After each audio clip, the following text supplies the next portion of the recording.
Well, Bennett Kessler filed this story, noting that a recent edition of the LA Times reported that the Los Angeles Department of Water and Power was, quote, weighing a compromise, end quote, in its legal attack to Mammoth's rights to Mammoth Creek water. Now, the LA Times reported some terms of a settlement.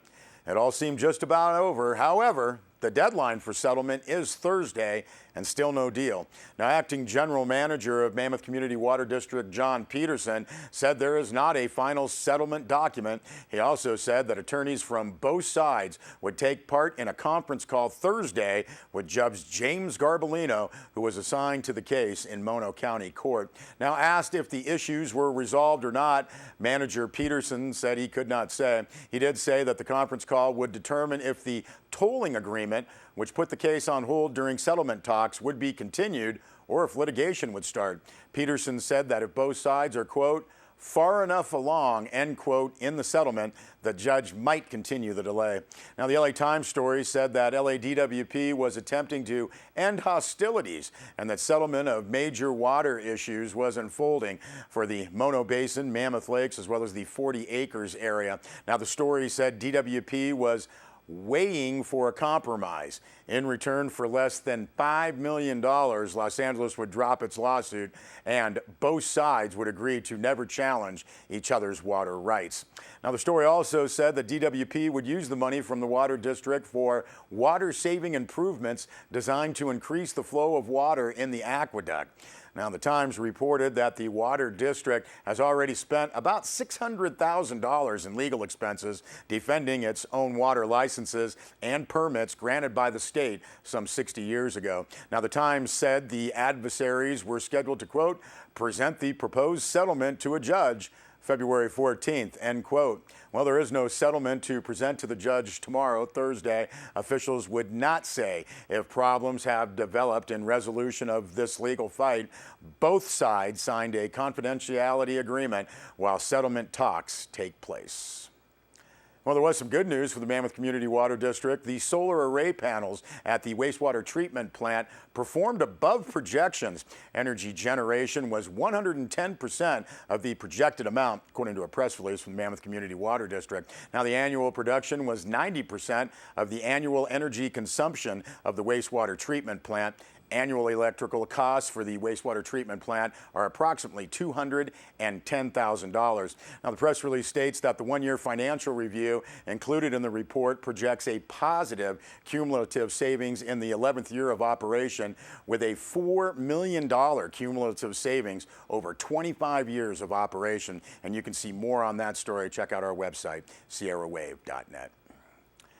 Well, a 5.2 earthquake that was centered 44 miles west of Tonopah, according to the U.S. Geological Survey, was felt throughout the eastern Sierra. That happened Tuesday at about 4:10 p.m. Bishop residents who contacted the USGS said they were told the quake was centered 69 miles northwest of Bishop. Now, at the Sierra Wave studios, those who were here said the quake seemed long and rolling. Nothing fell off the shelves. Sierra Wave did talk to Mammoth Police Department and others in Mammoth and Bishop.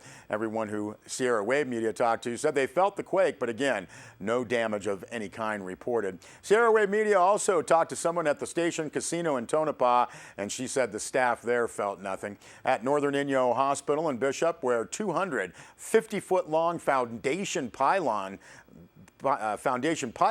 brace the new hospital, they did not feel the earthquake at all. USGS reported several aftershocks of lesser magnitude, including we saw this morning, one that was 4.0. Well, on Monday, 2 Mammoth Lakes police officers were sworn in to go to work for the Mono County Sheriff's Office. Bennett Kessler filed this story. Notes that Mammoth Police Chief Dan Watson said he was there for the ceremony, which turned 2 of his officers into deputies, Dan Kasabian and David Scobie. That leaves the Mammoth Lakes Police Department with 11 police officers out of the previous 17. Now, that number will drop to the town council desired 10 officers when Lieutenant John Mayer's contract ends in July. The police officer MOU guaranteed a full staff through July. Now, Mayer had retired but came back on contract. Chief Watson said another officer is processing with a department down south that would possibly lead to another vacancy. Now, how does he schedule patrols with a more than 40% cut from his previous force? Chief Watson responded that the Mammoth Lakes Police Department is shorthanded with no more than 2 officers on duty and none between 3 a.m. and 7 a.m. The chief is most concerned with the late evening hours when the department used to have 4 officers on duty and now it is 2. Now, Watson told of how a few weeks ago one officer was at the hospital with a DUI suspect when a bar incident broke out. Now, the other officer had to respond alone to multiple fights in a parking lot. Now, Chief Watson said it turned out okay, but when the town is full and people are drinking, the situation can turn dangerous. On another note here from the Mammoth Lakes Police Department, Mammoth Mountain Ski Area hosted the California Police and Fire Winter Games recently, and that's an annual competition hosted by Mammoth Mountain for many years. Many members of the Mammoth Lakes Police Department have competed. Now, Dan Watson called it the MLPD's What's Left team. That was a little bit smaller than in past years, but still came home with the gold as well as silver and bronze. Participating and competing were Sergeant Eric Hugelman, Officer Andy Lair, and Community Service Officer Carrie Orr. They all competed as skiers, and Sergeant Hugelman's son Emmett competed in the snowboard class, and Chief Dan Watson said they represented the town of Mammoth Lakes and the MLPD admirably.